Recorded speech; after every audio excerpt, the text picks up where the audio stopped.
Welcome to the first episode of GBX Action. This month and every month, we bring you reviews, previews, interviews, and hot news on all the best Game Boy Color and Game Boy Advance titles. Now you can see the latest and greatest games in action. We've also got some sizzling competitions lined up, as well as exclusive interviews with the movers and shakers of the Game Boy scene. So make sure you never miss an episode of GBX Action.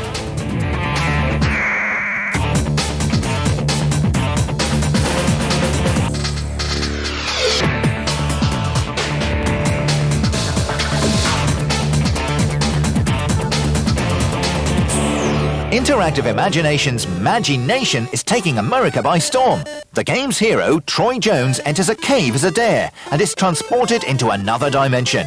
Can you help him get home? The game is partly inspired by Pokemon. There's over 80 creatures to collect and use as party members. You get to train them up by using them in combat.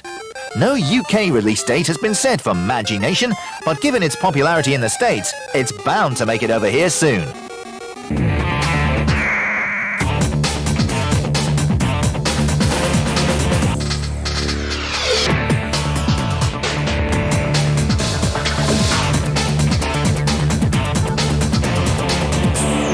The Napoleonic Wars seems a strange setting for a Japanese strategy game, but Nintendo's Napoleon really shows off what the Advance can do. It's a real-time strategy game in the Command and Conquer mold, but in 19th century Europe, there were no walkie-talkies or mobile phones. To give instructions to your troops, you must ride your horse across the battlefield and order them in person. Thanks to its intuitive interface, the Japanese version of Napoleon is surprisingly easy to play. But even so, we recommend you wait for the UK version and get the most out of this astounding wargame.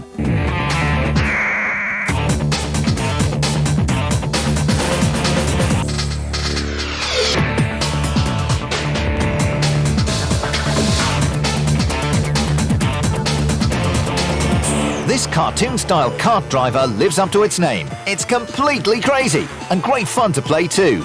The cartoon karts handle like a dream as they screech round the bends and power down the straights.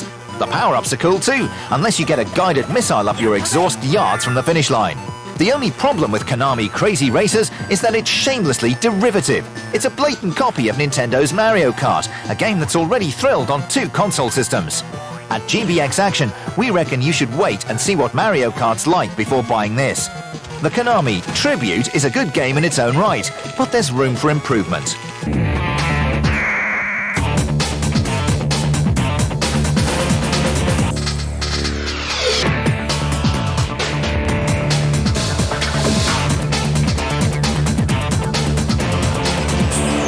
This arcade action racer takes itself very seriously.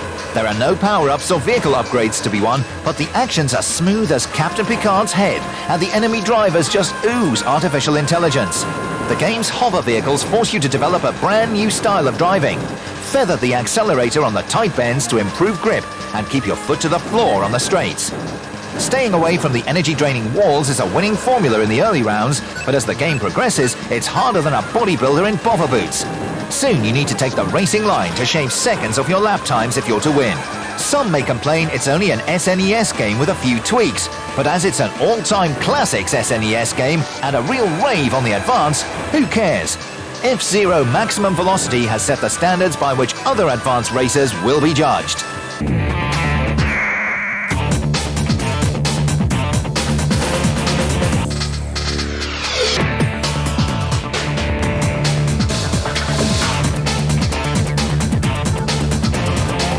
After all these years, the mustachioed maestro can still thrill.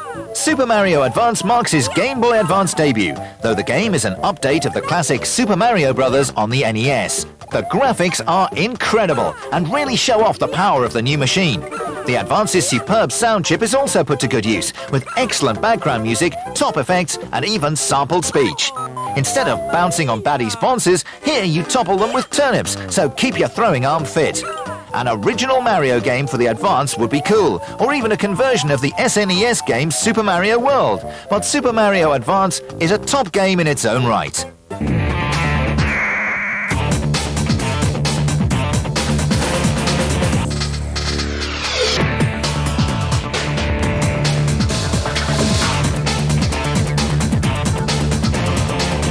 These two offerings need no introduction. It's Pokemon action all the way. Can you catch them all? Like the red and blue games, gold and silver are almost identical. But to catch every Pokemon, you must trade monsters between them, and even with red, blue and yellow. The game's built-in clock means some Pokemon can only be caught during the day. Others appear only by night. Some events are triggered by the time of day too. To be honest, Gold and Silver aren't very different from the original Pokemon games, but they take the tried and tested formula a stage further with improved graphics, new monsters, and a bundle of fresh ideas.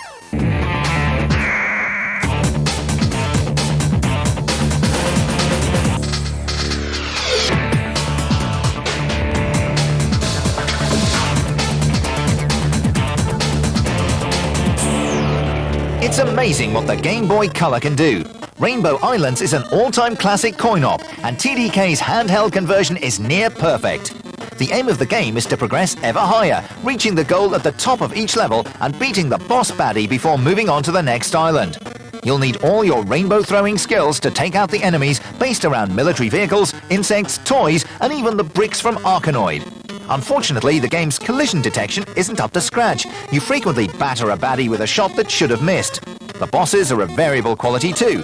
But even so, Rainbow Islands is a delight to play.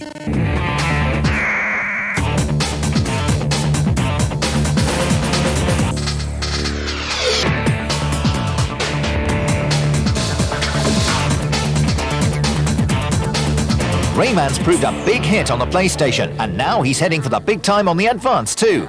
Mr. Dark has destroyed the harmony of Rayman's universe by stealing the Great Protoon, the planet's energy source. The Electoons, who used to peacefully circle the Protoon, have been captured and imprisoned. It's up to Rayman to rescue them. He must walk, run, slide, swing, and fly through 6 surreal worlds, freeing Electoons and finally taking out Mr. Dark if he's to save his planet.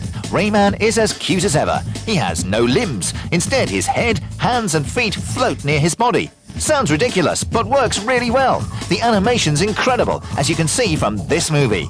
As always in a Rayman game, the backgrounds are hand-painted and look gorgeous. 4 layers of parallax scrolling give them an incredible feeling of depth. It moves very slowly too, with no slowdown or jerkiness at all. It's top-class platform action all the way, and will appeal to Rayman fans old and new.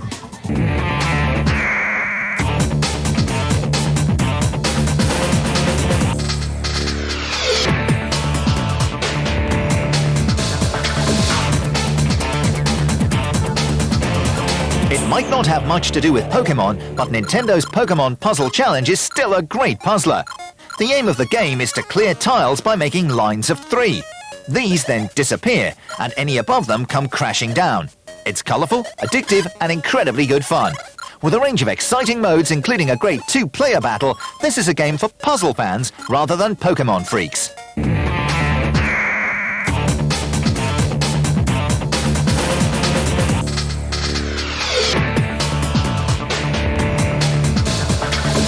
To celebrate the launch of the Action Replay GBX, Datel Electronics has sent us 3 cool carts to give away.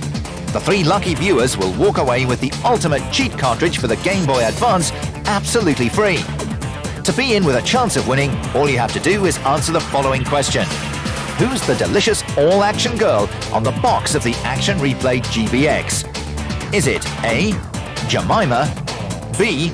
Joe Brand, C. Sakura?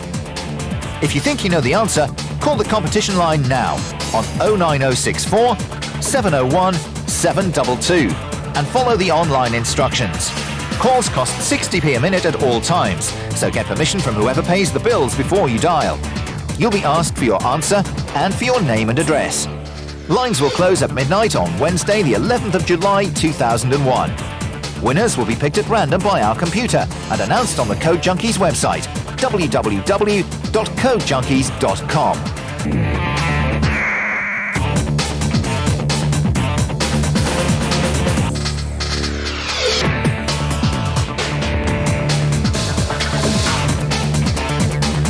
Datel Electronics has some great Game Boy peripherals in the pipeline, including a cheat card for the Advance and a device that lets you play Game Boy games on your PlayStation 2. We took a trip to Datel's development studio in Stone, Staffordshire to check them out.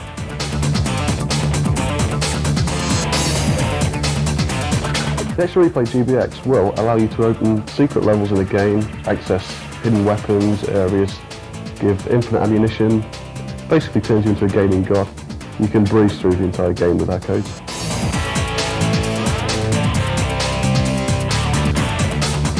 Right, what we do, we use this game trainer we've developed using USB technology.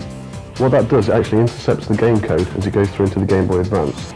And we find whereabouts it actually modifies memory locations, for instance, like bullets would be stored at a certain location in memory. We find that location and stop the code from changing it. So even when you fire your gun, the code saying, right, take a bullet off. But we're stopping it, saying, no, ignore it. And so you keep infinite ammo, for instance. This is the Action Replay GBX. It's currently a prototype version because it's massive. But once that's actually shrunk down, it will be a snug fit with the Game Boy Advance.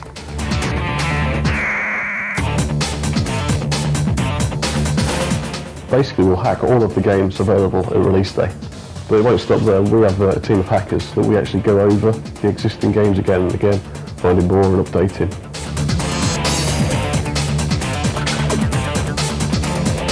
The latest codes are available from the GBX magazine, the code line, the number should be available in the Action Replay box, and Code Junkie's website.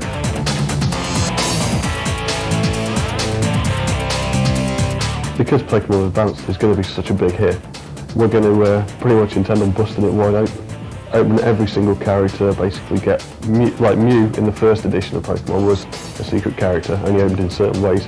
Well, we'll make characters like that available from the beginning. Give your player max stats, infinite items, the works really.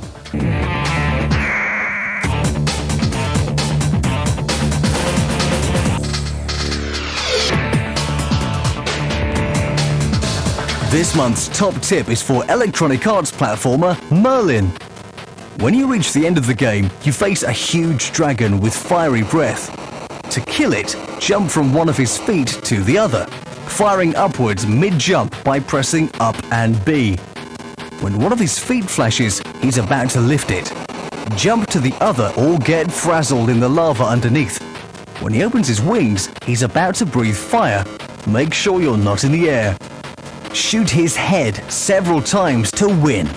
That's all for this month. Stay tuned for more thrills and spills in the next sizzling episode of Action GBX, including 2 new Zelda games and an exclusive look at Crawfish Interactive's dynamic advanced titles, and another top tip.